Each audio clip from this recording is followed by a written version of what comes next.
ஸ்ரீ குருவே நம. ஸ்ரீ குருவே நம. அனைவருக்கும் வாழ்த்துக்கள். இன்றைய பதிவில் முதுநிலை யோகி டாக்டர் கே ராஜராஜேஸ்வரியோட அவர்களோட கலந்துரையாடல் பண்ண போகிறோம். பொதுவாக உள்ளூர் குளம் தீர்த்தம் ஆகாதுன்னு சொல்லுவாங்க. நமக்கு வீட்டில் இருக்கிறவங்க, நம்ம கூட இருக்கிறவங்க எது பண்ணாலும் அது ஒரு பெரிய விஷயமா நமக்கு தெரியாது. ஆனால் அந்த பழமொழிக்கு மாறாக அவங்க என்னுடைய தங்கை, உடன் பிறந்த தங்கை. அண்ணன் வந்து ஏதோ வகுப்பு எடுக்கிறாரு, அறிநிலை யோகம், இளநிலை யோகம், முதுநிலை யோகம்னு சொல்லிட்டு அதில் கலந்துக்கின்னு முதுநிலை யோகத்தை முழுமையாக முடிச்சுட்டு இப்போ உறுதிமொழி ஏற்றாங்க. ஏற்றுட்டு இந்த பயிற்சி முறைகளும் ஒழுங்காக பழகின்னு வராங்க. அவங்க வந்து இயற்பியலில் முனைவர் பட்டம் பெற்றதால, அதாவது ஃபிசிக்ஸில் பிஎஸ்டி முடிச்சதால, இந்த விஞ்ஞானத்தோட மெய்ஞானத்தை கலந்து ஒரு கலந்துரையாடல் பண்ணலாம் இந்த பிரபஞ்ச தோற்றத்தை பற்றி அப்படின்னு முடிவு பண்ணோம். இன்னைக்கு நம்மளோட அவங்க கலந்து இருக்கிறாங்க. ஸ்ரீ குருவே நம. வணக்கம். ஸ்ரீ குருவே நம. ஸ்ரீ குருவே நம. நன்றி, வணக்கம். உன்னை பற்றி ஒரு அறிமுகம் படுத்திக்குமா? என் பேர் ராஜராஜேஸ்வரி. நான் வந்து முதுநிலை யோகம் பாடத்திட்டம் வந்து முடிச்சிருக்கேன். இந்த வகுப்புல கலந்துக்கிட்டு கடந்த 2 வருடங்களா முடிச்சதுக்கு அப்புறம் ஒரு அதுக்கு முன்னாடில இருந்தே வந்து நான் யோக பயிற்சியும் பழகிட்டு வந்திருக்கேன். இப்ப பிராணாயாமமும் செஞ்சுட்டு வரேன். ஸ்ரீ குருவே. இப்போ நீங்கள் வந்து ஃபிசிக்ஸில் வந்து பிஎஸ்டி முடிச்சதால, முனைவர் பட்டம் பெற்றதால, இப்போ இந்த பாடத்திட்டமும் நீங்கள் அறிநிலை யோகம், இளநிலை யோகம், முதுநிலை யோகம் படிச்சிருக்கிறீங்க. இந்த சித்தர் கூற்றும் இதில் நம்ம இன்னைக்கு வந்து இந்த பிரபஞ்ச தோற்றம், இந்த பிரபஞ்சம் எப்படி உருவாச்சு அப்படின்றத விஞ்ஞானிகள் பல வகையில் இன்னைக்கு சொல்கிறாங்க.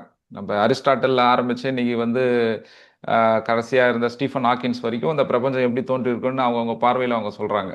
அதே மாதிரி இந்த பாடத்திட்டத்தில் நம்மளுடைய குருதேவர் ஸ்ரீ ஞானஜோதி சம்பங்கி சுவாமிகள் எழுதிய பல சித்தர் இலக்கியங்களில் பிரபஞ்சம் எப்படி தோன்றுச்சுன்னு நம்ம பார்த்தோம். ஸோ அதை பற்றி உங்களுடைய கருத்து என்ன? இன்னைக்கு விஞ்ஞானமும் மெய்ஞானமும் பார்க்குற பார்வை, இன்னைக்கு விஞ்ஞானம் சொல்கிறத மெய்ஞானம் பல ஆண்டுகளுக்கு முன்னாடியே சொன்ன அந்த விஷயத்தை பற்றி, இந்த பிரபஞ்ச தோற்றத்தை பற்றி உங்களுடைய கருத்தை பகிர்ந்துக்குங்க.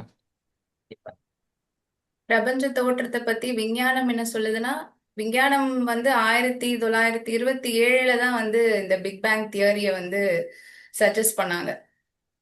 அதாவது ரொம்ப அடர்த்தியான ஒரு உருண்டையில இருந்து, ஒரு தீக்கோளத்துல இருந்து வெடிச்சு சிதறி தான் வந்து இந்த பிரபஞ்சம் தோன்றுச்சு அப்படின்றதுதான் விஞ்ஞானத்தோட கருத்து. அதே மாதிரி அது நகர்ந்துகிட்டே இருக்கு. விஞ்ஞானம் யூனிவர்ஸ் வந்து எக்ஸ்பேண்ட் ஆகிட்டே இருக்குன்றதும் அவங்களோட கோட்பாடு. இது வந்து 1927 தான் சொன்னாங்க. அதுக்கப்புறம் வந்து எட்வின் ஹபிள்ன்றவர் அதுக்கான சில அப்சர்வேஷன்ஸ் எல்லாம் வந்து சொல்லியிருக்காரு. ஆனா நம்மளோட மெயின் ஞானிகள் இத வந்து பலாயிரம் வருஷத்துக்கு முன்னாடியே சொல்லியிருக்காங்க. நம்ம சித்தர் சிவவாக்கியர் காலம்லாம் வந்து 9ஆம் நூற்றாண்டு அப்படின்னு சொல்றாங்க. அதுவும் சரியா தெரியல. அதுக்கு முன்னாடியும் கூட இருந்திருக்கலாம். அது சரியா தெரியல. அவர் வந்து சுடர்வதாகி எழும்பி அங்கு தூபமான காலமே இடர்வதாய் புவியும் பின்னும் ஏகமாய் அமைந்த பின் படர்வதாகி நின்ற ஆதி பஞ்சபூதம் ஆகியே அடர்வதாகி அண்டம் யாவும் ஆள்வதாக நின்றதே அப்படின்னு சொல்லிட்டாரு. அதாவது சுடர் விட்டு சுழன்று கொண்டிருந்த ஒரு தீ கோலம் வந்து இடர்பட்டு சிதறியதால கோள்களும் பூமிகளும் உண்டாயிடுச்சு. ஒரு மூல சக்தியானது பூமியில பஞ்சபூதங்களாவும் எங்கும் நிறைந்து அண்டம் முழுவதையும் ஆள்வதாக நின்றது அப்படின்ட்டு பாடல்ல வந்து சொல்றாரு. அதே மாதிரி சொருபசார சம்ஹிதைன்ற ஒரு நூல், அது வந்து நம்மளோட சாமிதான் சாமிதான் அதுக்கு வந்து உரை விளக்கம் எழுதியிருக்காரு. அது வந்து அது எத்தனை ஆண்டுகள், எத்தனை ஆயிரம் ஆண்டுகள் என்பதே வந்து தெரியாது. அதுல வந்து ரொம்ப அழகான ஒரு பாடல். உலகில்லை ஒப்பரிய கோள்கள் இல்லை, உயிரில்லை பூதம் இல்லை, ஒன்றும் இல்லை, அழகில்லை காலமில்லை அரசும் இல்லை, ஆகாச தத்துவமாய் ஒன்றே நின்று இலகிய தீ வடிவாக சுழன்ற போது இருள்வெளியில் பேரொளியாய் வெடித்ததாலே அழகில்லா காலமுடன் மண்ணும் விண்ணும் அப்போதே தாம் எழுந்து நிலைத்ததப்பா அப்படின்றாங்க. அதாவது உலகம் இல்ல, கோள்களும் இல்ல, உயிரும் இல்ல, பஞ்சபூதங்களும் இல்ல, எதுவும் இல்ல. அப்ப அப்ப காலமும் இல்ல, அளவும் இல்ல. நம்ம விஞ்ஞானமும் அதேதான் சொல்லுது. நம்ம பிக் பேங் தியரிக்கு அப்புறம் தான் வந்து டைம் உருவாச்சு அப்படின்ட்டு அப்ப அவங்க சொல்றாங்க. சோ அழகு இல்லை, காலம் இல்லை, அரசும் இல்லை, ஆகாசத்துல ஏதோ ஒன்று சுழன்று கொண்டிருந்தது இலகிய தீ வடிவாக. அந்த இருள் வெளியில, இருள்ல ஒரு பேரொளியா அது வெடித்து சிதறதுனாலதான் காலமும் அளவும் மண்ணும் விண்ணும் தோன்றி நிலைத்தது அப்படின்னு சொல்றாங்க. ஆஹ் இது இது வந்து பல ஆயிரம் வருஷங்களுக்கு முன்னாடியே நம்ம மெய்ஞானிகள் சொல்லிட்டாங்க. விஞ்ஞானிகள் இப்போதுதான் அது கொஞ்சம் கொஞ்சமா சொல்லிட்டு வராங்க. விஞ்ஞானிகளுக்கு தெரியாத, விஞ்ஞானிகள் கண்டுபிடிக்க முடியாத பல விஷயங்களை நம்மளோட மெய்ஞானிகள் சொல்லியிருக்காங்க. அருமை. இல்ல இதுதான் இதுல பிரபஞ்சம் தோற்றத்தை பத்தி மெய்ஞானிகள் சொன்ன கருத்து. விஞ்ஞானமும் அது மெய்ஞானம். அதை நீங்க விஞ்ஞானம் மெய்ஞானம் ரெண்டுத்தையும் சேர்த்து சொல்லும் பொழுது, விஞ்ஞானிகள் அந்த ஒரே ஒரு ஒற்றை புள்ளியிலிருந்து தான் இந்த பிரபஞ்சம் உருவானதுன்னு சொன்னது ஒரு விஞ்ஞானியோட கருத்து இல்ல. பல விஞ்ஞானிகள் சேர்ந்து அது ஒன்று ஒன்றா கண்டுபிடிச்சு கடைசியா அது ஒரு ஒற்றை புள்ளியா இருக்கும். சிவவாக்கியர் பாடல் நீங்க சொன்னீங்க, சித்தர் சிவவாக்கியர். அவர் நாலே வரியில இத்தனை விஞ்ஞானிகள் சொன்ன விஷயத்தையும் ஒட்டுமொத்தமா சொல்லிட்டு போயிட்டார். சுடர்வதாகி எழும்பி எங்கு பூதமான காலமே இடர்வதாகி புவியும் இன்னும் ஏகமாய் அமைந்த பின் படர்வதாகி எல்லாம் அந்த நெருப்பு கோலம் சிதறி வெடித்து தான் இந்த பிரபஞ்சம் உருவாச்சு அப்படின்றதும், அதே மாதிரி சொரூபசார சம்ஹிதையில காலம் எப்போ இந்த பெருவெடிப்பு நடந்ததோ அப்பதான் காலம் தோன்றுச்சு, டைம்ன்றதே அப்பதான் உருவாச்சுன்றதும் அவங்க சொல்லியிருக்கிறாங்க. அதே மாதிரி இந்த சொரூபசார சம்ஹிதை பாடல் நீங்க சொல்லும்பொழுது அதுல இந்த பிரபஞ்சத்தினுடைய கணக்கு ஒரு இடத்துல சொல்றாங்க. எத்தனை கோள்கள் இருக்குது, எத்தனை நட்சத்திரங்கள் இருக்குது, அது ஒரு அளவு சொல்றாங்க. அதாவது 1008 சிற்றண்டம் ஒரு பேரண்டம், 1002 பேரண்டம் ஒரு புவனம், 2214 புவனம் ஒரு சாகரம், 7 சாகரம் ஒரு பதம், 804 பதம் இந்த பிரபஞ்சம். இந்த கணக்கை பாருங்க. நம்ம சாதாரண மனிதனா நம்ம வானத்தை இப்படி பார்க்கும்போது கிரகங்கள் தெரியுது, அதிகபட்சமா அந்த சூரிய குடும்பம் தெரியுது, அவ்வளவுதான் சாதாரண கண்களுக்கு. ஆனா இன்னைக்கு இருக்கிற விஞ்ஞான கருவிகளை வைத்து விஞ்ஞானிகள் இந்த பிரபஞ்சம் எவ்வளவு பெருசு, நம்ம கேலக்சியை தாண்டி நிறைய கேலக்சிகள் இருக்குது, கருந்துளை இருக்குதுன்னு சொல்றாங்க. ஆனா இந்த கணக்கு எத்தனை ஆயிரம் ஆண்டுகளுக்கு முன்னாடி 1008 சிற்றண்டம் ஒரு பேரண்டம், 1002 பேரண்டம் ஒரு புவனம், 4 புவனம் ஒரு சாகரம், 7 சாகரம் ஒரு பதம், 814 பதம் ஒரு பிரபஞ்சம். என்ன மாதிரியான ஒரு அறிவு, என்ன மாதிரியான ஒரு ஞானம், பர ஞானம் இந்த விஷயம். ஆமா. விஞ்ஞானிகள் சொன்னது விஞ்ஞானிகள் இந்த மாதிரி எந்த கணக்கும் எண்ணற்ற நட்சத்திரங்களும், இன்ஃபைனைட் நட்சத்திரங்களும், பூமிகளும் இந்த பிரபஞ்சத்துல இருக்கு அப்படின்னு சொல்லியிருக்காங்களே தவிர, இந்த மாதிரி ஒரு கணக்கு எந்த விஞ்ஞானத்திலும் எங்க விஞ்ஞானியும் சொல்ல. ஏன்னா விஞ்ஞானிகளோட அறிவு இப்போ நம்ம பார்த்தோம்னா, இப்போ வெளியில போயிட்டு அவங்க தேடுறாங்க. இப்போ இங்க இருந்து நிலவுக்கு சேட்டலைட் விட்டு நிலவுக்கு போயிட்டு அங்கிருந்து பூமியை பார்த்து அவங்க வியக்குறாங்க. பூமியை பார்த்து வியக்குறாங்க. ஆஹ் அதுக்கப்புறம் அவங்களோட இது கணக்குப்படி நம்ம இந்த கேலக்சி மில்கி வே கேலக்சியை நம்ம கடக்கணும்னா, அதாவது லைட்டோட ஸ்பீட்ல நம்ம போயிட்டு இந்த மில்கி வே கேலக்சியை கடக்கணும்னா 1,00,000 ஆண்டுகள் ஆகும்னு சொல்றாங்க. அப்படி இந்த கணக்கு அவங்களுக்கு தெரியுது, 1,00,000 ஆண்டுகள் ஆகும் அவ்வளவு தூரத்தை கடக்கிறதுக்குன்னு. அப்போ எந்த நம்பிக்கையில அவங்க விண்வெளியில போயிட்டு ஆராய்ச்சி பண்றாங்கன்றது எனக்கு ஒரு இது. மனிதனால அவ்வளவு தூரம் கடக்க முடியாதுன்றது ஒரு இது. அதே மாதிரி இங்க இருந்து போயிட்டு இன்னொருத்தர் அந்த மாதிரி ஸ்டீஃபன் ஹாக்கின்ஸ் சொல்றாரு, நம்ம சத்தம் போடாம இந்த பூமியில வாழ்ந்துட்டு போயிடணும்னு சொல்றாரு. நம்ம விண்வெளிக்கு போயிட்டு ஆராய்ச்சி பண்ணி விண்வெளியில விடும்போது வேற ஏதோ ஒரு கிரகங்கள்ல இருந்து அது நம்மளோட சிக்னல்ஸ் போயிட்டு நம்ம பூமிக்கு அது ஒரு ஆபத்தா வரும் ஏலியன்ஸ்னால அப்படின்ட்டு அவரோட ஒரு ஐடியா அது. ஆனா இந்த பிரபஞ்சத்துல எவ்வளவு பூமி இருக்கு, இந்த பூமியில மனிதர்கள் இருக்கிறாங்களான்றதெல்லாம் இன்னும் யாரும் எதுவும் கண்டுபிடிக்கல. நம்ம விஞ்ஞானிகள், நம்ம மெய்ஞானிகள் இந்த பூமியில எப்படி உயிர்கள் தோன்றுச்சு, அதாவது விஞ்ஞானிகள் பூமியில வேற எங்கேயாவது உயிர்கள் இருக்குமா, நிலவுல போய் வாழ முடியுமா, செவ்வாய் கிரகத்துல போய் வாழ முடியுமான்ட்டு ஆராய்ச்சி பண்றாங்க. மெய்ஞானிகள் இந்த பூமியில எந்த ஒரு சூழ்நிலையில உயிர்கள் தோன்றுச்சுன்னு சொல்றாங்க பாருங்க. அப்பாக்கேல் இதற்கு மேல் அனந்தம் உண்டு, அவற்றுக்குள் நாம் இருக்கும் பூமி ஒன்று. உப்பாடும் கடல் ஏழும் கோள்கள் பூதம், 1,17 விண்மீனோடு தப்பாமல் உயர்ந்தோங்கி தழைத்த போது தரணியெல்லாம் உயிராச்சு தாவி மேலே ஒப்பில்லா மானுடமும் உருவாயான உயர் படப்பு உகத்தொடக்கம் கூறலாமே அப்படின்னு சொல்றாங்க. அதாவது அவங்க ஒரு கணக்கு சொல்லியிருந்தாங்கல்ல, இத்தனை சேர்ந்துதான் இந்த பிரபஞ்சம், அதுக்கு மேல அனந்தமான ஏகப்பட்ட கோள்களும் நட்சத்திரங்களும் இருக்குன்றாங்க. அதுக்குள்ள நாம வாழற பூமி ஒண்ணு, கடலும் மற்ற கோள்களும் 5 பூதங்களும் 27 விண்மீன்களும் சேர்ந்து சேர்ந்து சுழன்ற பொழுதுதான் இந்த பூமியில உயிர்கள் தோன்றுச்சு அப்படின்னு சொல்றாங்க. இன்னைக்கு நிலவுல போயிட்டு நம்ம ஆராய்ச்சி பண்றோம், செவ்வாய் கிரகத்துல ஆராய்ச்சி பண்றோம். இப்படிப்பட்ட சூழ்நிலையை மனிதனால உருவாக்கி அதுல உயிர்களை தோன்ற வைக்க முடியுமா ஆமா, அப்படின்றது இது ஒரு மனிதன் சிந்திக்க வேண்டும். கேள்விக்குறிதான். ஏன்னா பூமியில உயிரினங்கள் தோன்றி இருக்குதுனாலே அது வெறும் பூமியோடைய அமைப்பை மட்டும் இல்ல, மற்ற கிரகங்கள் அதை சுத்தி எப்படி அமைஞ்சிருக்குது, அதே மாதிரி பூமி வந்து ஒரு ஒரு லைட்டா சாய்வு கோணத்துல இருக்குது, லைட்டா சாஞ்சிருக்குது. அதனுடைய ம். சுழற்சியின் வேகம், பூமிக்கும் நிலவுக்கும் இருக்கிற டிஸ்டன்ஸு, பூமிக்கும் மற்ற கிரகங்களுக்கு இருக்கிற டிஸ்டன்ஸ், இது எல்லாம் பொறுத்து தான் இங்க முதல் உயிரினமே உருவாச்சு. அப்படி இருக்கும்பொழுது அந்த உருவாச்சு. உயிரினம் தோன்றதுன்றது இந்த பூமியில ஒரு அதிசயமான விஷயம்.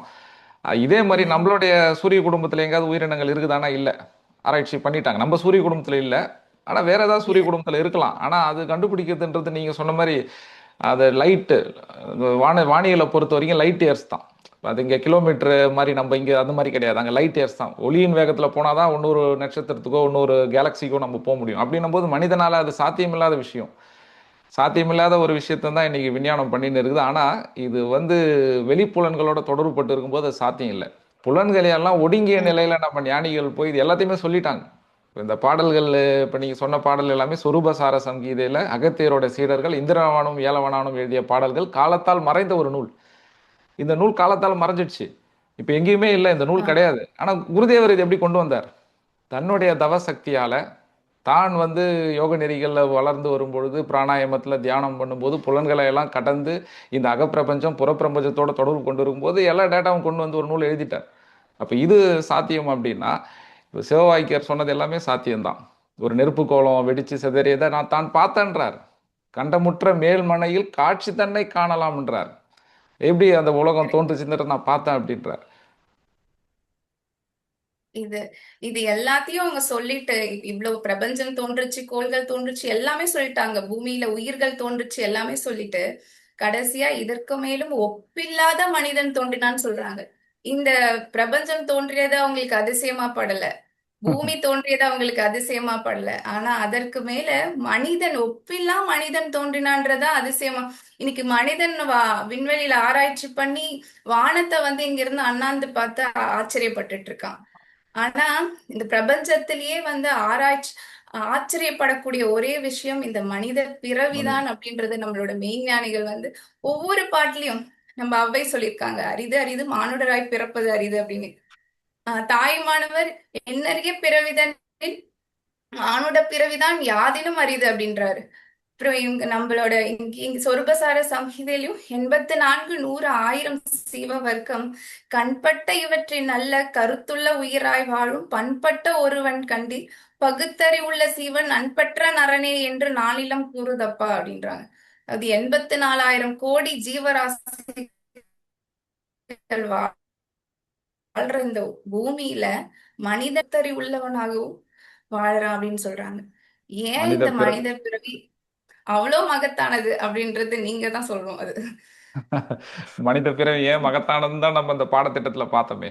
ஏன்னா இந்த பார்த்திருக்கோம். பிரபஞ்சம் ஒரு ஒரு ஒரே ஒரு சக்தியிலிருந்து தான் இங்க எல்லாமே நடந்திருக்குது. ஒரே ஒரு சக்தி பல பரிணாமத்தை அடைஞ்சு அந்த பிரம்மமே தான் இங்க பரிணாம வளர்ச்சி பெற்று வந்துன்னு இருக்குது. அது பாரு, எதை எதை நினைச்சு அது பரிணாம வளர்ச்சி போயினே இருக்கணும். ஏதாவது ஒரு இடத்துல நிக்கலாம், இல்ல நிக்கல, இல்ல நிக்கல. ஒரு அறிவு உயிரினமாச்சு, நிலம் நீர் நெருப்பு காற்று ஆகாசமாச்சு. இது எல்லாம் ஒண்ணா சேர்ந்து வினைப்படும் போது அங்க ஒரு செல் உயிரினம் உருவாச்சு. அங்கேயே அது நின்றுலாம்ல, அதனுடைய படைப்பினோட நிக்கல. மேலும் அடுத்த நிலைக்கு போகுது, ரெண்டு அறிவா மாறுது. ஏன்னா பிரம்மம் தன்னைத்தானே உணர முயற்சி பண்ணுது. தான் தான் பிரம்மம். ஒரு பழம் தன்னைத்தானே ருசிச்சிக்க முடியாது, அதை ருசிப்பவன் ஒருத்தன் வேணும். தான் தான் பிரம்மம் தன்னைத்தானே உணர்வதற்கு அது முயற்சி பண்ணுது. ரெண்டு அறிவுல முயற்சி பண்ணது முடியல. அடுத்தது மூணு அறிவாவது முயற்சி பண்ணது முடியல. நாலு அறிவாவது முயற்சி பண்ணது முடியல. அஞ்சு அறிவாவது முயற்சி பண்ணது முடியல. ஆறு அறிவாவது சிந்திக்கக்கூடிய அறிவு, பகுத்தறிவு, பரிணாம அறிவு, மனிதனுடைய உச்சம். அதான் அரிது அரிது மானுட பிறத்தல் அரிது. ஆறு அறிவாகி பிரம்மம் தன்னைத்தானே உணர்வதற்கான எல்லா தகுதியிலும் மனுஷனுக்கு மட்டும்தான் இருக்குது. ஆனா மனிதன் என்ன பண்றான்? மட்டும்தான். மாயையில சிக்கிக்கிறான். இந்த புலன்களோட இருக்கிற மாயையில சிக்கிக்கின்னு தனக்குள்ள இருக்கிற அந்த பிரம்மம் தன்னைத்தானே உணர்வதற்கான எல்லா தடைகளையும் போட்டுக்கிறான். அந்த தடைகளை உடைத்து எறிவது தான் யோகம். அதுதான் இந்த ஞானம். அதை உடைச்சு எரிஞ்சு நம்ம பார்த்தோம்னா நாம யாரு? நாம தான் பிரம்மம். இதுதான் அகம் பிரம்மாஸ்மே தத்துவமசே அயம் ஆத்மதே சர்வம் பிரம்மம். நீயா இருக்கிற, அண்டத்தில் உள்ளது பிண்டத்தில் உள்ள இருக்குது. நீயே இங்க பிரம்மமா இருக்கிற, அதை வெளியே நம்ம தேடின்னு இருக்கிறோம். ஒண்ணும் இல்லை, உடம்புல நடக்கிற ஒரு ஒரு இயக்கத்தை நம்ம சிந்திச்சு பார்க்கணும். இது யார் பண்றா? யாராலையும் பண்ணிடவே முடியாது.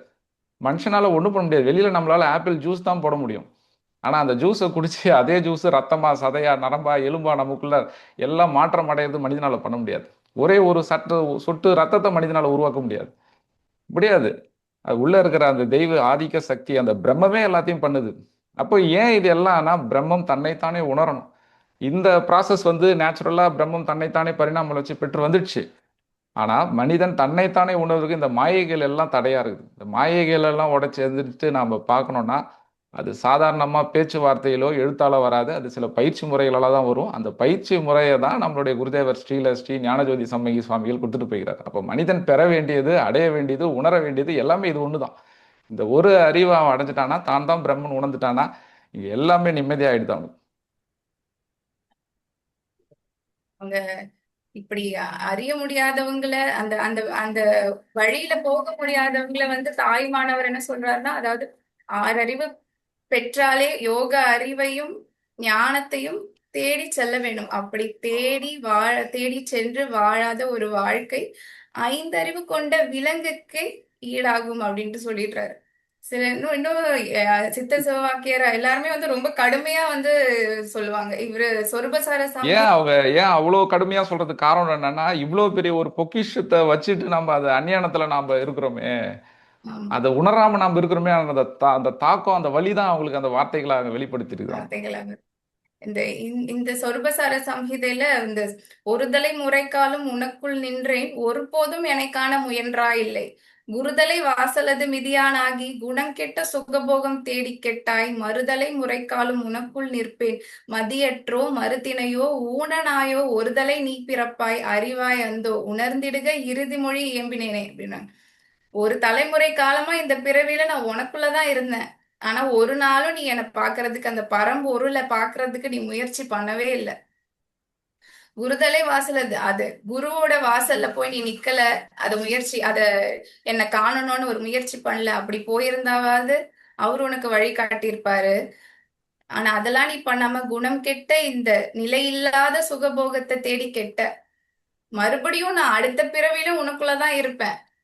அப்பயும் நீ மதியற்று ஒரு ஊனனாகவோ இல்ல வந்து வேறு மாற்று பிறவியாகவோ பிறந்து இந்த மாதிரி அறிவில்லாகவே வாழ்வாய். அத வந்து நான் இப்பவே சொல்லிடுறேன். கடைசியா ஒரு வாட்டி இந்த பிறவிலையும் உனக்கு சொல்லிடுறேன் தெரிஞ்சுக்கோ அப்படின்றாங்க.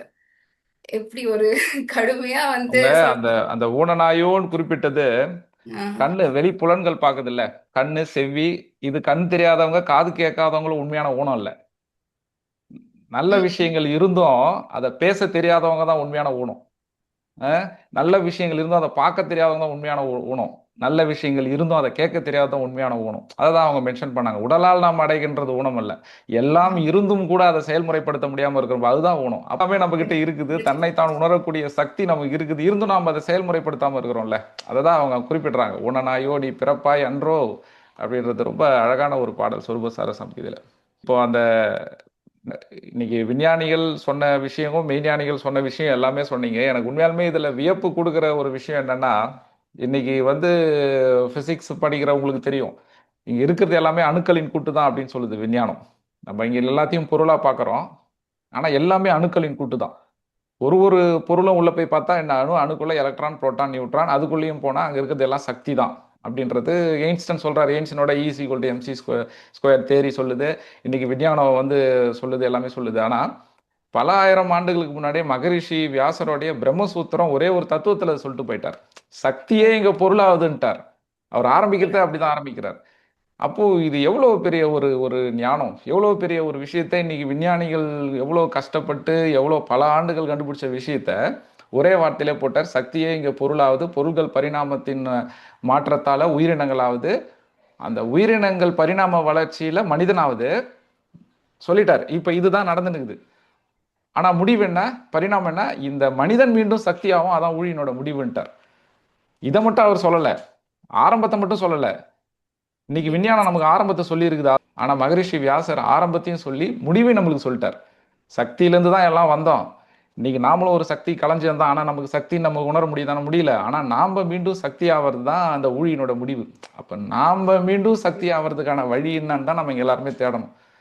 அந்த நிலையை அடையிறது தான் யோகம். அது வந்து அந்த பயிற்சி முறைகளை நம்ம குருதேவர் வந்து அழகா ஒரு சின்ன குழந்தை பழகி, அதாவது கொஞ்சம் கொஞ்சமா தன் உடம்பையும் உயிரையும் மனசையும் மேன்மைப்படுத்தி ஆன்மாவை உயர்த்தி மீண்டும் பிறவாமை என்ற இலக்கை போற அளவுக்கு நமக்கு பயிற்சி முறைகளை கொடுத்துருக்கிறார்.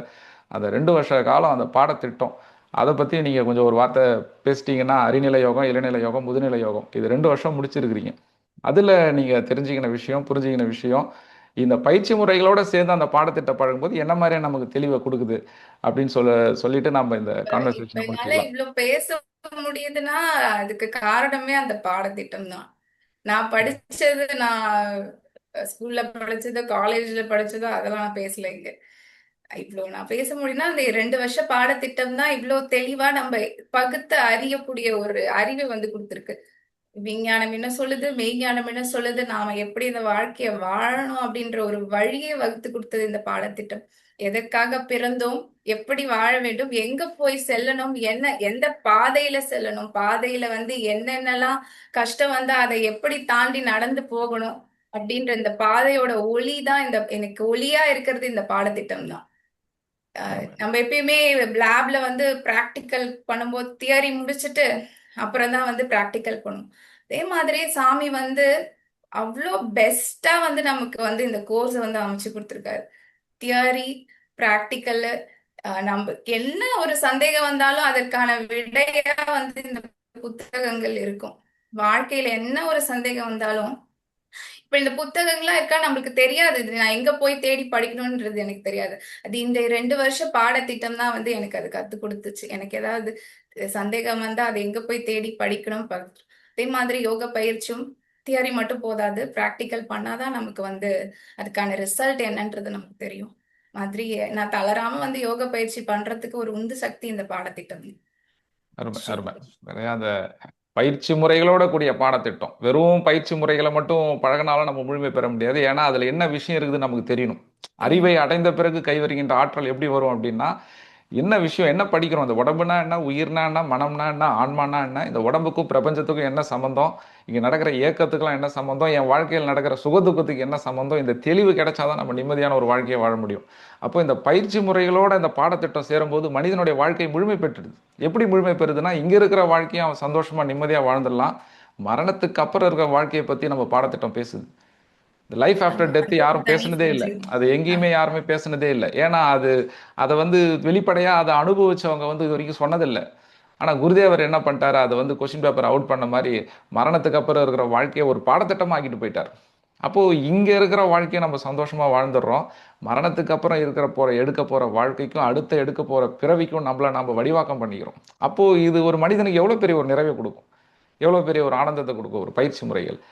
அது அது எல்லாம் இல்ல, அது எல்லாமே இப்போ நாம ஒரு விஷயத்த நம்ம பழகும் பொழுது மரணத்துக்கு அப்புறம் என்ன நடக்குதுன்றது நமக்கு தெரியாது. ஆனா இந்த பயிற்சி முறையை நம்ம பழகின்னு இருக்கும் பொழுது நம்ம உடம்பு ரீதியா மனம் ரீதியா நம்ம அடைகின்ற அந்த நிம்மதி, இங்க எப்படி இருக்கிறோமோ இதுதான் அதுக்கப்புறமும் நடக்க போகுது.